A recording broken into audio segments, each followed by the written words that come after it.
자, 10장 전체를 좀 길기 때문에 11절로 제가 끊었습니다.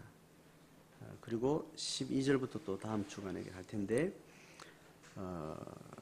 10장의 전체적인 문맥이나 표현 방식은 같은 톤에 이제 해당하는 겁니다.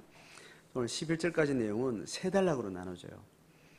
3절까지 한 단락, 그리고 4절로 7절까지 한 단락, 그리고 8절로 11절까지 한 단락입니다. 자, 여기는 아주 잠언적인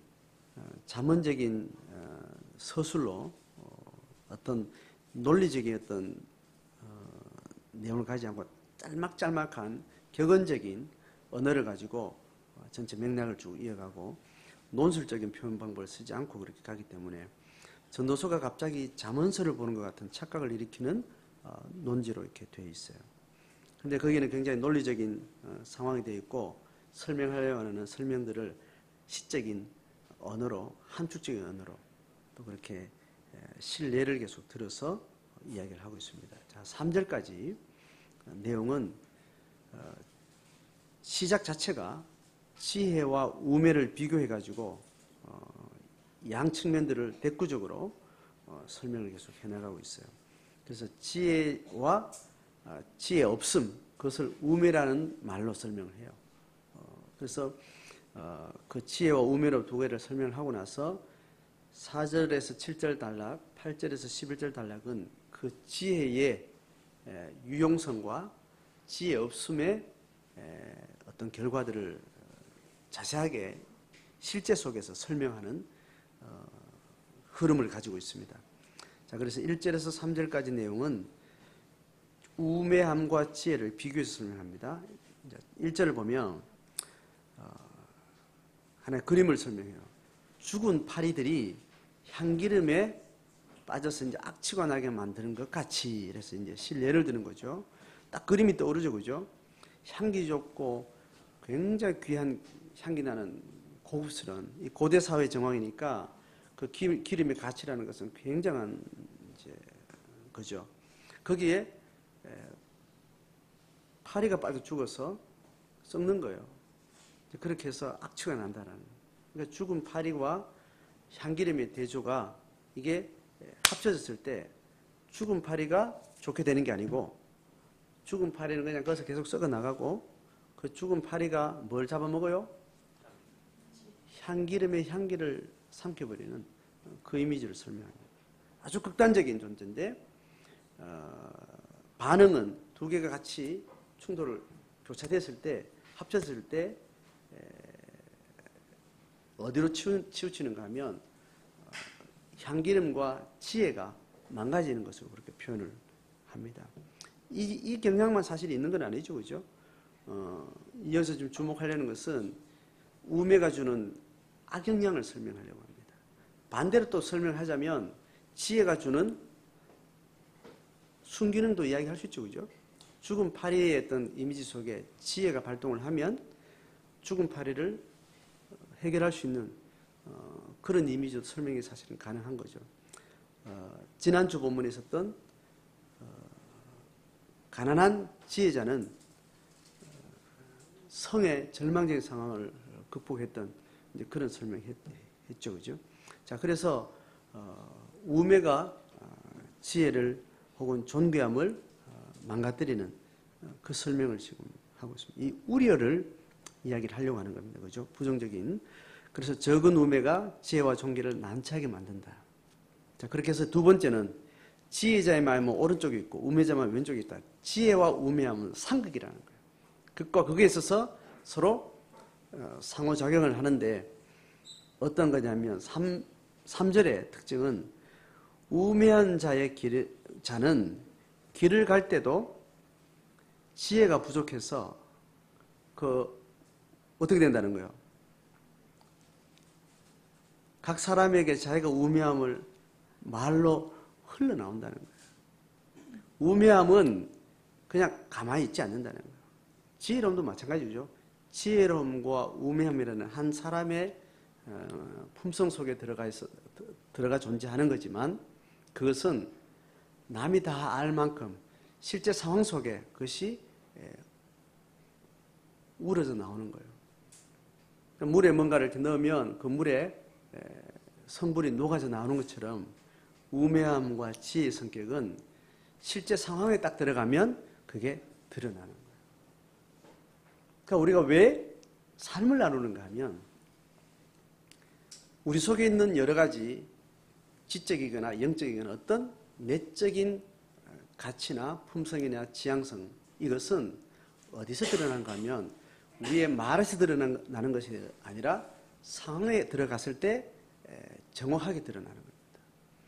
말로서는 그것을 발현할 수도 있고 또 그것을 표현할 수도 있지만 그거는 가장할 수도 있고 과장될 수도 있고 혹은 가면을 쓸 수도 있습니다.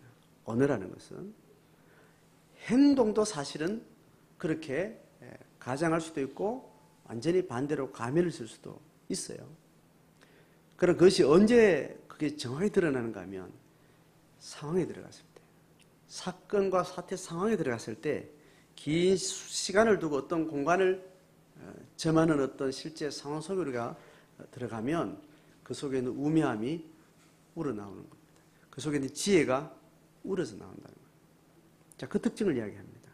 자, 그래서 그것은 결국은 상황과 악한 상황과 우매한 상황과 절망적인 상황과 지혜로움이 만나면 지혜가 그것을 집어삼키기도 하고 그 우매함이 커서 악한 상황이 커서 그 지혜로움을 집어삼키기도 하고 이제 그런 현상들이 나타난다는 거죠. 그래서 우리는 자기의 내적인 존재는 어떤 지적 정리로 개념으로 어떤 딱 액자에 갇혀진 상태라고 고정되게 존재하지 않습니다. 특히 인간의 존재라는 것은 굉장히 다양하고 다층적인 내용을 가지고 있기 때문에 그것은 어디에 드러나는가 하면 상황에 들어가서 드러나는 거예요. 그래서 60평생, 70평생, 80평생, 100세 시대라 하는데 인생이 살아가는 삶이라는 것은 다 환경에 의해서 그 인간됨이 드러나게 되어 있어요.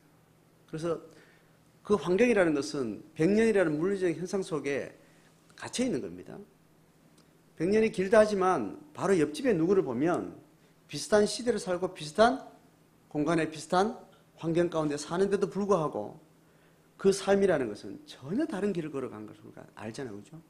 누구를 만나냐에 따라서 어떤 학교에 가느냐에 따라서 너무나 다른 환경을 겪으면서 또 너무나 다른 그 사람 내면이 환경과 만나서 그 인생의 독특한 성격, 독특한 사연들을 만들어가는 겁니다. 그래서 옆집 사는 사람의 라이프 스토리를 10년만 들어도 이게 소설이나 들을 것 같은 전혀 다른 너무나 내 경험하고 다른 별 세상의 스토리가 있게 마련인 거죠. 그렇게 해서 어떤 지혜와 우매함이라는 것은 그 안에 있는 내면의 어떤 가치라는 것은 품성이라는 것은 각 사람에게 그것이 그냥 흘러나와서 다른 사람에게 알려지게 되고 삶의 양태로 나타나게 된다는 겁니다.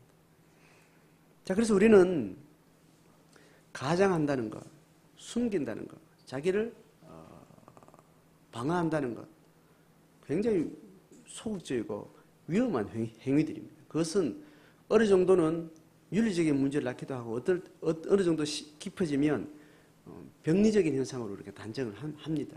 그죠? 자기 속 사람을 숨기는 것, 속 사람을 위장하는 그 의식적으로 하든 무의식적으로 하든 그것이 심화될 때 삶을 뒤틀리게 만들고 그걸 질병과 문제라고 우리는 진단을 하게 되는 거죠.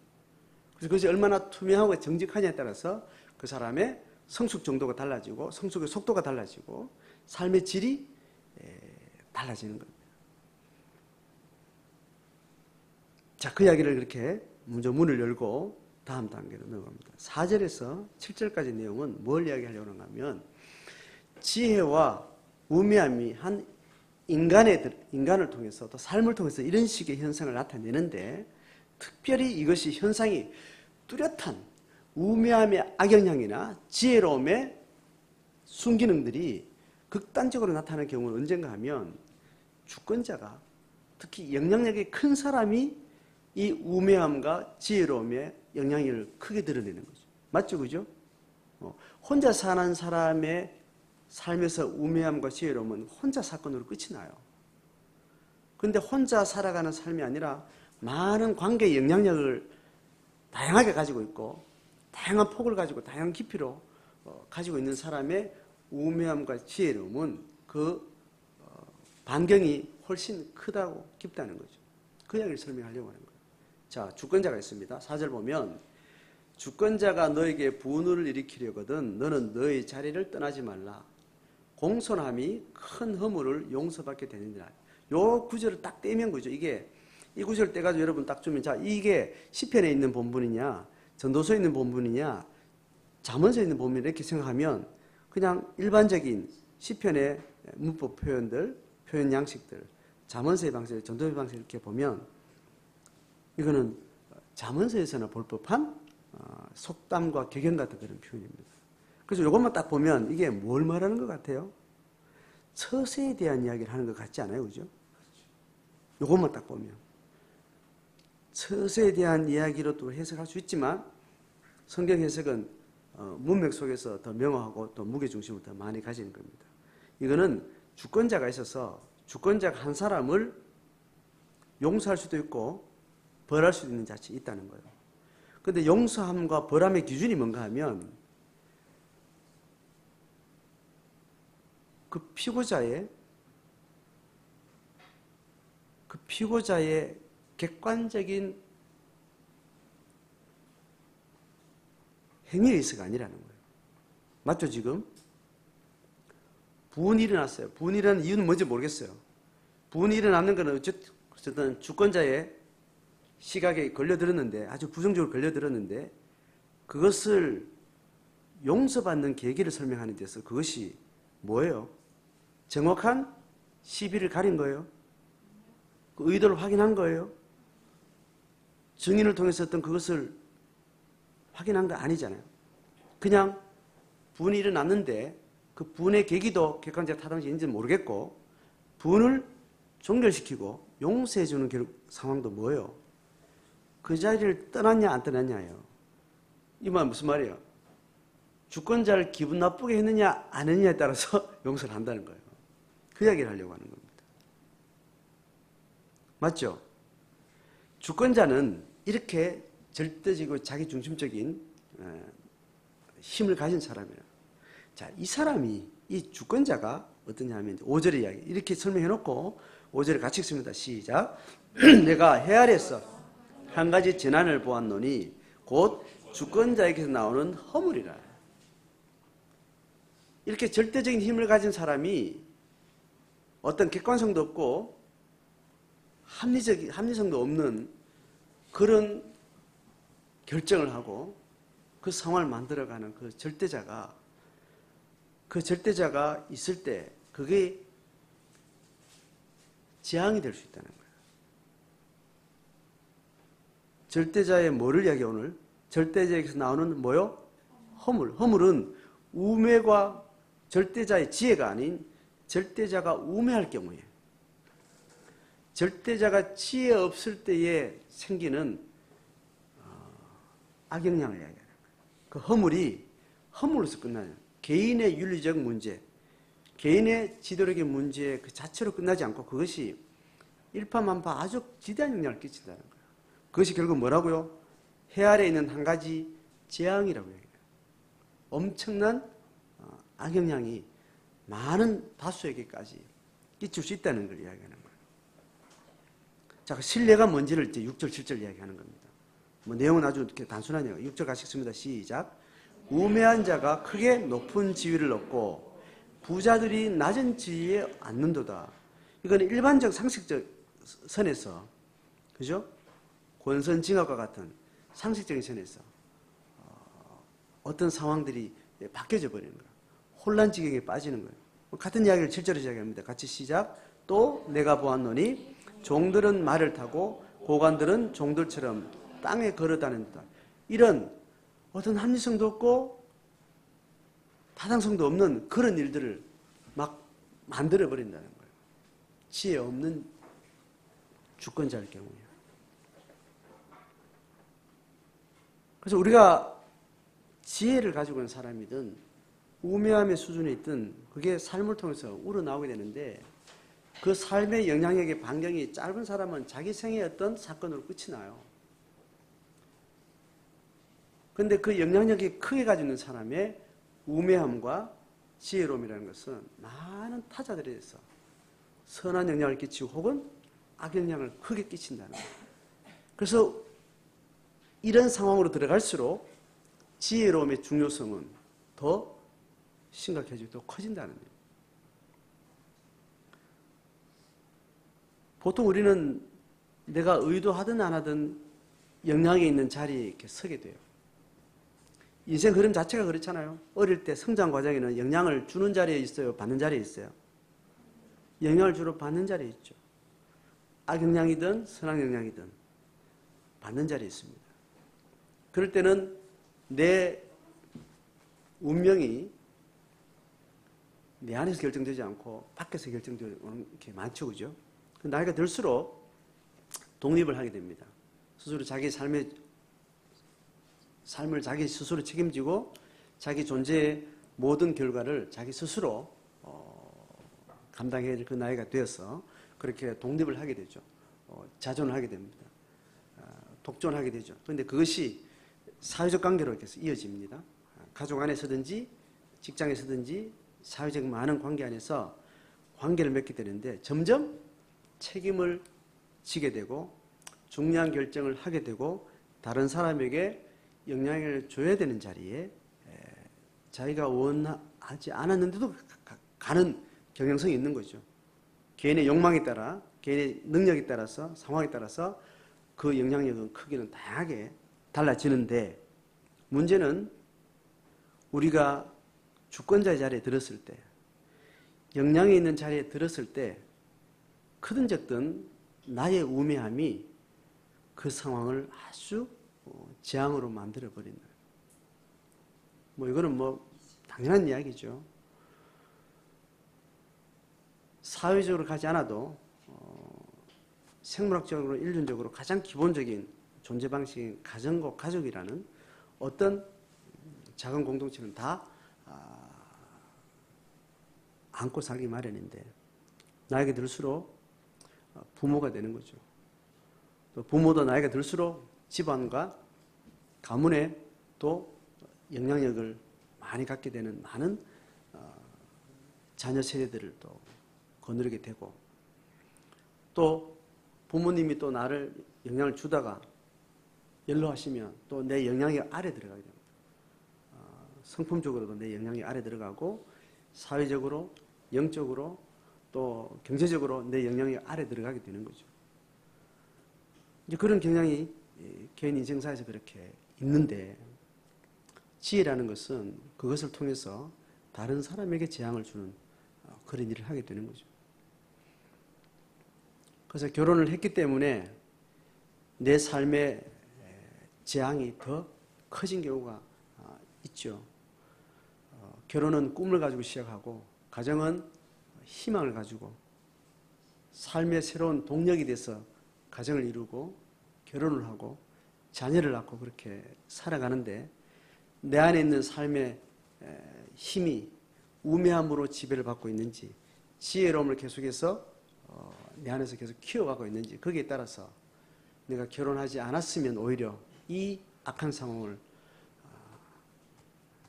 차라리 몰랐을 법한 그런 경우는 여러 가지 주관적인 입장에서 얼마든지 있죠. 그죠? 그래서 지혜로운 자의 큰 영향력은 그 자체가 축복이고 풍성의 열매일 수 있지만, 우매한 자의 확장된 영향력은 그 재앙이 훨씬 더 배가 되고 더 악한 상황으로, 그 재앙이 좀 더 연쇄작용을 일으켜서 더 추악한 결과를 만들기도 하는 겁니다. 그것은 내가 살아가는 내 삶에서 뿐 아니라 내가 살았던 삶을 자연스럽게 삶을 통해서 이어받은 세대적 영향을 통해서 다음 세대까지 이어지는 것 아니겠어요? 그래서 가계의 저주를 끊어라라고 하는 그런 책도 있습니다. 성경은 이 세대와 세대를 이어가는 이 악영향과 선한 영향을 지속적으로 말하고 있습니다. 그만큼 삶이라는 것은 지대한 영향을 주고받는 연쇄적인 세대적 고리로 계속 이어지게 돼 있다는 겁니다. 그렇게 긴 고리 속에 세대와 세대의 전승을 통해서 우리가 삶의 가치나 재앙이나 축복들이 그렇게 이어진다는 관점으로 보게 되면 한 인간의 윤리적 수준이나 한 인간의 재앙이 그 세대 안에서만 보여지는 시각보다 훨씬 넓게 봐야 되고 그래야 명확하게 진단할 수 있습니다. 그래서 한 개인의 윤리적 죄를 물을 때 그 개인에게 다 덮어씌우는 것은 굉장히 착오적이에요. 그래서 이 시각을 넓게 가지고 있는 가치는 넓게 가진 사회의 법 적용이나 인간의 이해를 따라서 훨씬 그 사람의 윤리적 범죄를 다루는 관점이 달라요. 그렇죠, 그죠? 80년대에 미국의 레이건 대통령은 미국이 평창주의로 굉장히 힘을 극대화된 시대일 때 그건 전 세계의 대통령이라 할 정도로 영향이 큰 레이건 대통령이 있었어요. 그 사람을 총으로 그냥 그대로 쐈는데 나중에 무죄라고 해요. 80년대 우리나라 사람의 정서로서는 도무지 상상이 안 되는.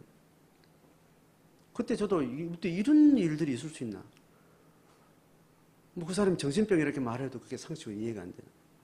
얼마 전에 우리나라는 대통령 쐈다고 하면 바로 즉결 처형을 하고 뭐 그게 당연한 것으로 알고 있었는데 그 시대가 한 인간을 이해하는 폭이 80년대는 한국의 일반적인 정서로 도무지 이해가 감이 안 잡히는. 그런데 어느 정도 우리는 한 세대를 지나고 나니까 인간의 범죄나 한 인간의 품성이나 인간의 삶을 해석하는 방식이 한 인간의 개인 행위로 보지 않고 굉장히 연쇄적인 폭넓은 상황 가운데 이해를 하는 겁니다. 적어도 신앙은 그런 부분들을 굉장히 자극을 많이 하고 있고 우리나라의 어떤 기본적인 교육 수준에서도 인간을 이해하는 상담 심리적인 밖에서 드러나는 어떤 행위만을 보죠. 그 사람 심속에 일어나는 마음속에 일어나는 또 삶의 과정 속에 일어나는 많은 연쇄작용을 통해서 그 행위를 해석하는 다양한 관점들이 생긴 거죠. 자, 그런 측면에서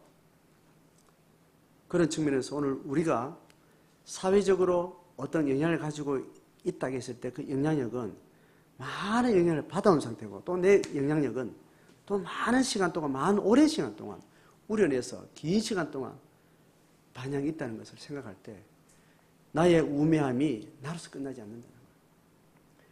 나의 지어름이 내 인생의, 내 개인의 생사화복으로 끝나지 않기 때문에 굉장히 책임이 있는 존재라는 거예요. 그렇게 자기 존재를 이해할 때 이미 시대를 짊어지고 있고 시대를 책임지고 있는 존재로서 내가 살고 있다는 이 인식을 할 때 나는 가벼운 존재가 아닌 거예요. 단지 영적이라서 그런 게 아니고 단지 사회적 어떤 위치가 있어서만이 아니라 그 영향을 받는 사람이 많든 적든 한 개인을 주고받을 때는 그 개인에게서는 내가 주는 영향의 악영향은 하늘처럼 무거운 것이고 내가 주는 선한 영향은 하늘처럼 큰 거일 수 있는 거예요. 그래서 내 존재는 내 존재로 끝나지 않습니다. 아주 귀한 존재고 의미 있는 존재예요. 그래서 나를 쉽게 가볍게 그렇게 둬서는 안 되는 거예요. 내뿐 아니라 또 다른 어떤 타자의 한 개인도 그렇다는 거예요. 내가 초등학교 6학년 때 시골 깡촌에서 대구 대도시로 이제 전학을 간 거예요. 전학을 가서 시골에서 참 마냥 소나기 있죠, 소나기. 강호동에 놀던 그 소나기가 그 장면 생각. 전 그렇게 이렇게 초등학교 5학년까지 노는 거예요. 시골에서 정말 해맑게. 자연의 그 풍성한 그 청송골짜기 알죠? 의성골짜기에서 청송골짜기 점점 골짜기로 들어가면서 어린 시절 그렇게 놀다가 어느 날 대도시로 이렇게 와서 그 천진난만하고 뭐 학원을 다녀서요 뭐 기껏해야 뭐 일일 공복하는 뭐 이렇게 요즘 구몬 비슷한 거 이렇게 동네 애들 아무도 안 하는데 우리 아버지만 도시를 왔다 갔다 한다고 그런 걸 줘가지고 막 그 정도 이렇게 해보고 그 외에는 시골에서 뭐 아무 공부에 대한 뭐 이런 거 별로 없이 그냥 자연인으로 살다가 도시에 오니까 뭐 가난한 목회자 아들이 뭐 개인 과외를 하겠어요. 뭐 아무것도 안 하고 그냥 학교 다니는 거예요. 다니니까 시골에서 놀던 형태로 그냥 노니까 덩치도 조그만 애가 말은 많고 아주 그냥 까불거리고 그렇게 하니까 앞에 앉아 내가 맨날 담임 목사님한테 구정을 듣는 거예요. 그런 애들이 우리 교회란다. 우리 반에 시골에서 유학 간 애들이 한 며칠 있었어요. 자, 저 금호에서 왔다, 청송에서 왔다, 뭐 어디서 왔다, 그냥 그런 애들이 이렇게 있었는데 누나하고 살고 저는 할머니하고 살고. 그러니까 담임 선생님이 한 40대 중반 정도 됐는데 딱 불러놓고 너 계속 있다고 하면 너 청송으로 너 쫓아보낸다 이야기하는 거야. 와, 내가 청송에서 온 거를 아는 사람이 몇 없는데 학교에서 뭐 좀 공부 못해서 뭐 이런 것도 아니고 까불고 막 떠들고 맨날 이러니까 청송으로 보내본다. 와, 그런 위협을 하니까 속으로 이렇게 섬찟하더라고요. 하여튼 그런 중에 그분이 한날은 화가 나서 막 이야기하는데 너희들도 집에 가면 다 귀한 자식인데 그런 언어를 내가 처음 들은 거예요.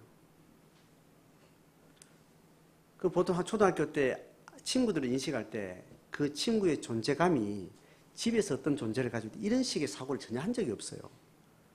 또 우리가 자라는 어린 시절 도시나 시골이나 부모님 우리를 보고 네 귀중한 데다 이렇게 말을 하거나 그 의미를 주는 때려 죽이지 않으면 이제 다행이고 아버지한테 안 맞아주면 다행이고 뭐 이런 속 썩이는 애들이고 뭐 주로 그런 인식 속에 아이들이 이렇게 크죠. 매맞고. 그 자기 존재감이라는 것은 가정에서 늘 눈치 보고 이렇게 권위적이 눌려 있잖아요. 그죠?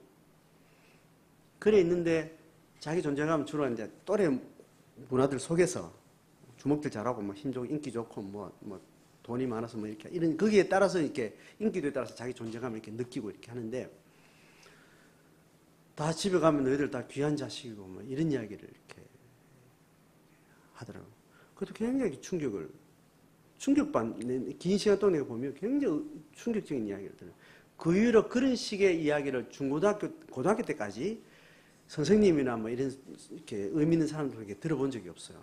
그러니까 초등학교 6학년 나이에 하도 떠드니까 막 꾸중하고 뭐라고 하다가 이제 그런 애들이 다 집에 가면 귀중한 소정의 애들인데 뭐 그러면서 이제 뭐 이야기를 쭉 하는 이야기를 제가 이제 들은 거죠.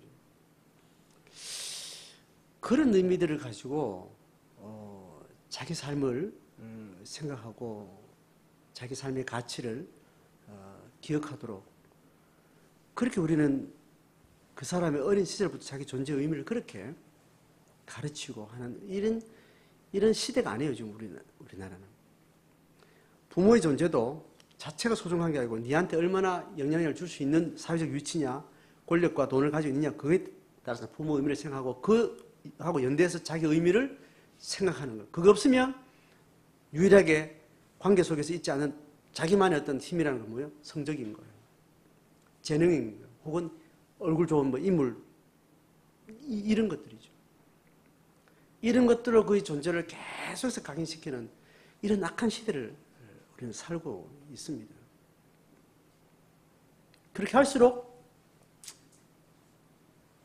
설명을 하든 안 하든 의미로 논리적 설명을 딱 명제하든 안 하든 자기의 어떤 존재 의미라는 것은 굉장히 피상적으로 위험하게 인식을 가지고 있는 겁니다. 내 존재가 얼마나 소중하고 의미 있는지 생각을 본질적으로 못하게 되는 거죠. 그 언제든지 종이짝처럼 꾸겨서 버릴 수 있는 그런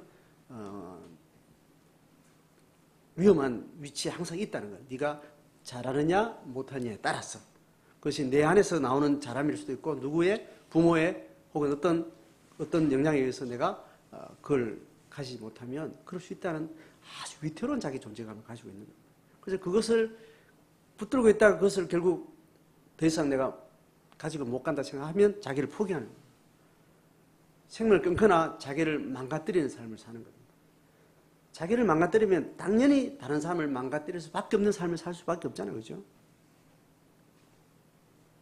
우리가 이런 시대에 살고 있기 때문에 자기에 대한 이해 또 다른 사람이 한 인간의 존재감이나 그 삶의 의미에 대해서 인식할 때 우리는 굉장히 부정적인 인식과 표현 방법에 우리는 익숙해져 있는 겁니다. 신앙을 이것을 계속 환기시키는 겁니다.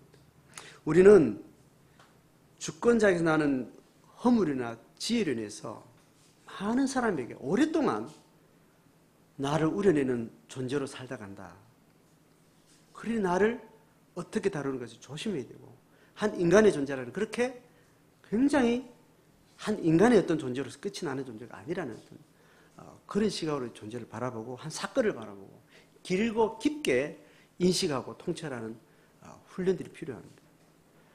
그러니까 신앙을 가져도 신앙은 그것을 지향하는데 어떤 그런 훈련들, 그런 성숙함이 우리에게 없기 때문에 신앙을 말하면서 그렇게 가볍고 아주 천박한 수위로 우리가 인식하고 판단하고 반응하는 그런 일들이 허다한 거죠. 그 신앙을 본질적으로 깊게 가면 느려지게 돼 있습니다. 신중하게 돼 있어요. 그리고 부정적으로 말하면 굉장히 까다롭게 돼 있어요. 뭐 답이 금방금방 나오지 않습니다. 신중해야 되고 깊게 봐야 되고 많은 것을 고려해야 되고 그렇게 돼 있어요. 그런 양태를 띈다고요. 신앙의 본질에 깊게 들어가면. 자, 그렇게 해서 주권자의 영향을 생각하면 내가 부모 된다는 것은 가족의 수가 몇 안 되지만 회사에 내 직원들도 숫자가 많긴 하지만 그 영향력이 사회적으로 공간적으로는 파괴가 크지만 시간적으로 그렇게 길지 않습니다. 근데 가정이라는 공간은 가정에서 부모가 된 삶이라는 것은 대상은 몇 안 되지만 그 시간적 영향력은 굉장히 오래 가는 거예요. 그런 의미에서 중요한 거.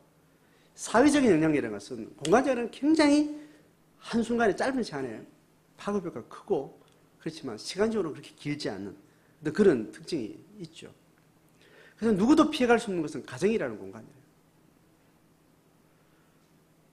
거기에서 우리가 내 지혜의 상향성을 포기한다면 굉장히 재앙이 되는 겁니다.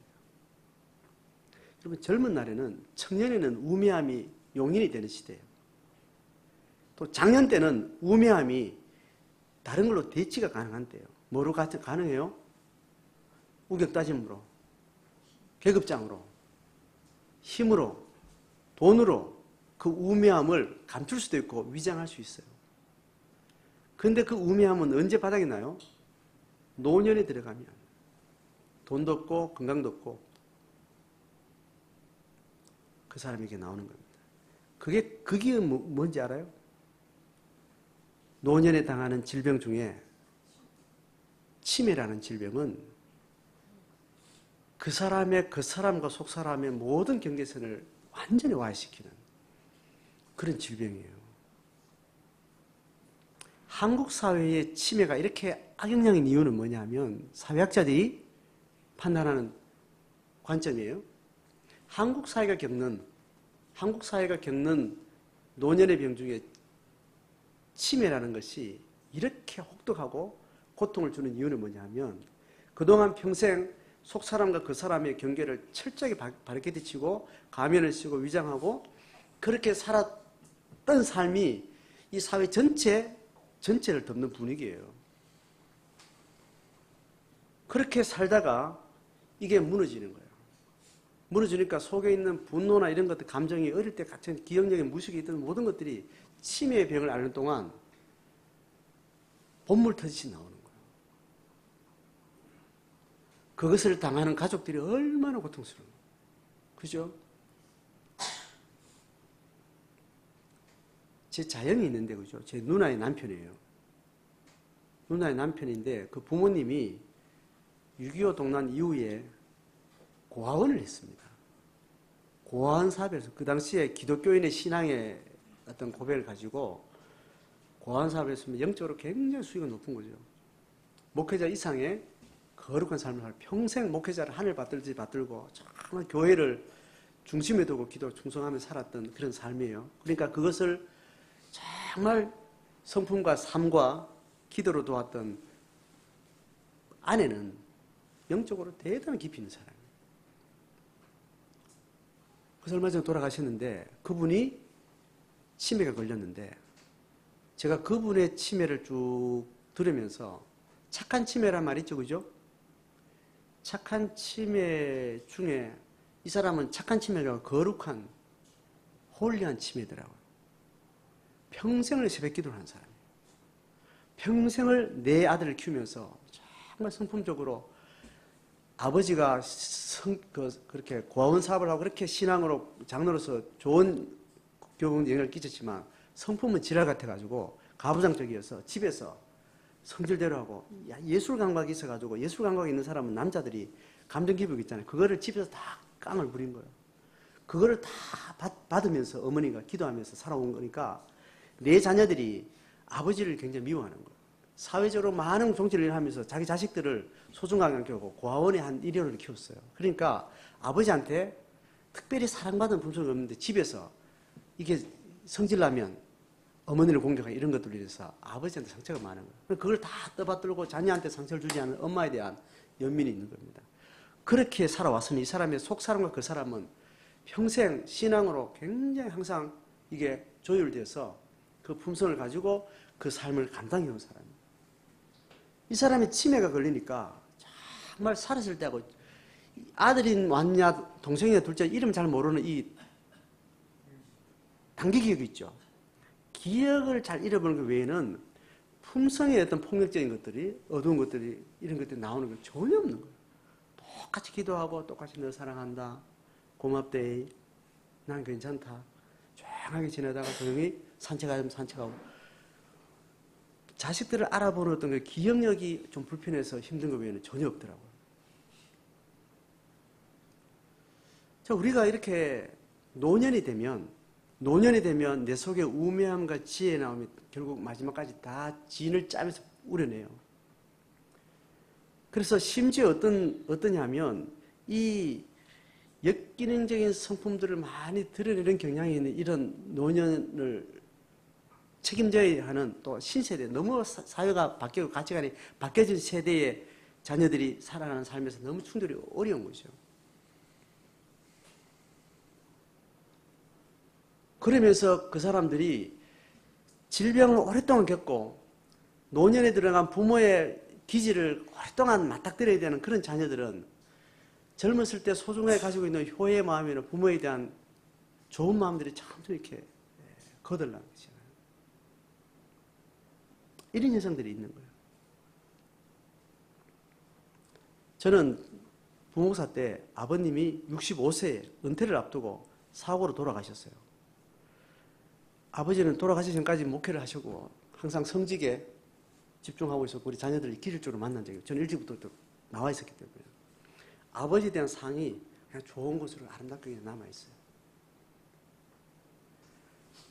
어떤 분위기에서 목회를 했냐 알기 때문에 정치 목회도 했고 막 아버지의 품성이 앞 세대 사람들이 어떤 엮이는 가지고 있는 걸 알기 때문에 목회를 하던 사람이 한 평성도로 돌아왔을 때 가정에서 드러나는 그 괴리감 거기서 느끼는 자녀들의 실망감 뭐 이런 것들은 저는 이래저래 들어서 알고 있어요.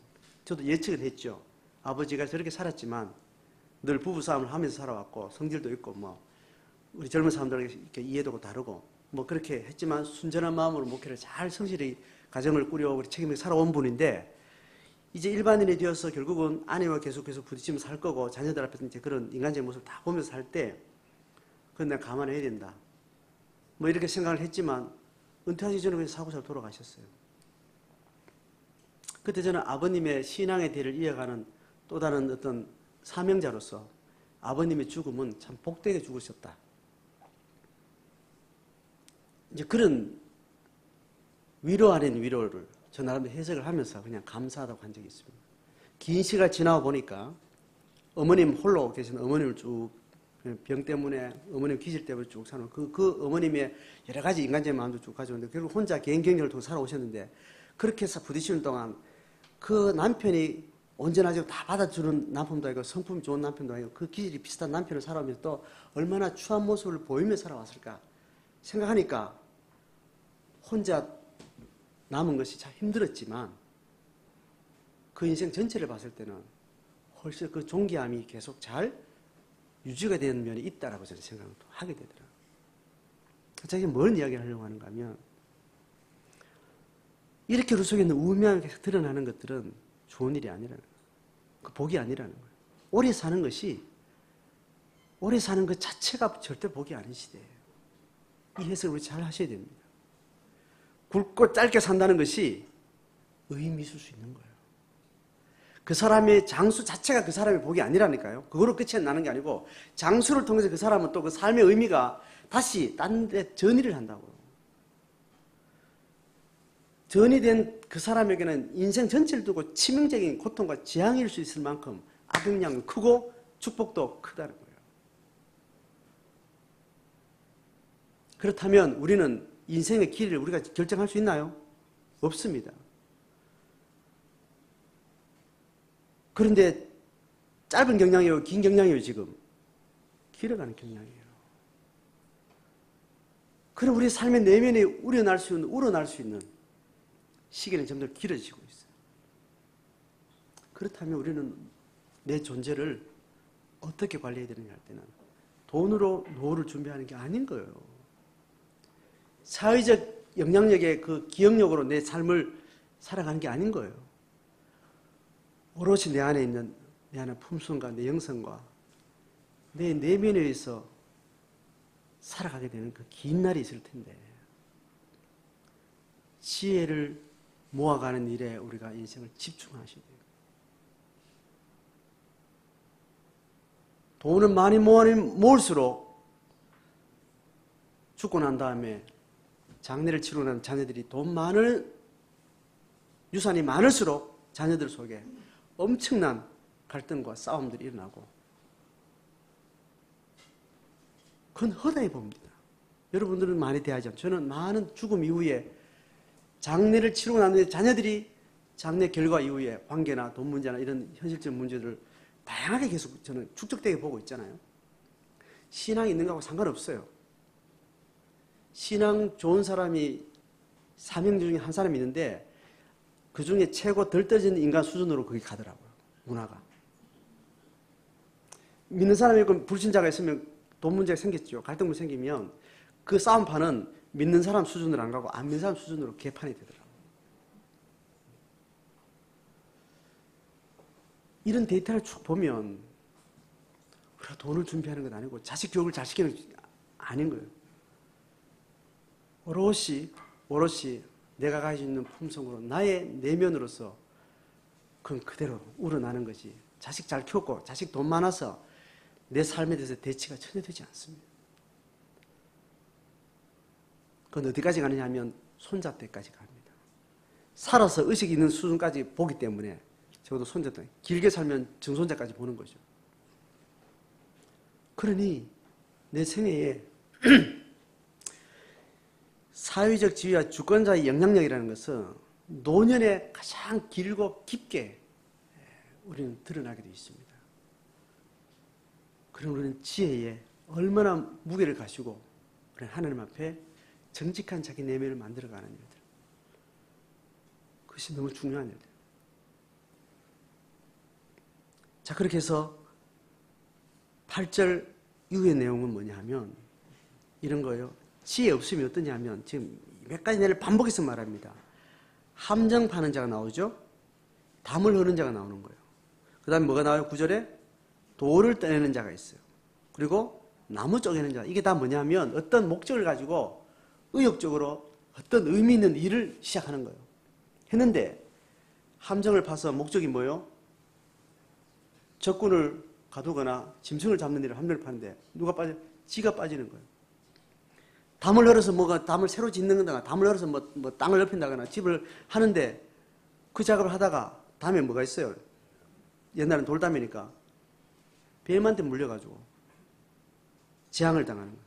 자, 돌을 떠내는 일을 하다가 사고를 당하고 나무를 쪼개다가 사고를 당하고 이런 일들을 예를 들면서 지혜가 없으면 일 벌이는 것 자체가 아무리 동기가 희망이 있고 목적이 좋아도 지혜 없으면 우매한 사람은 그거로 해서 그 저주가 된다.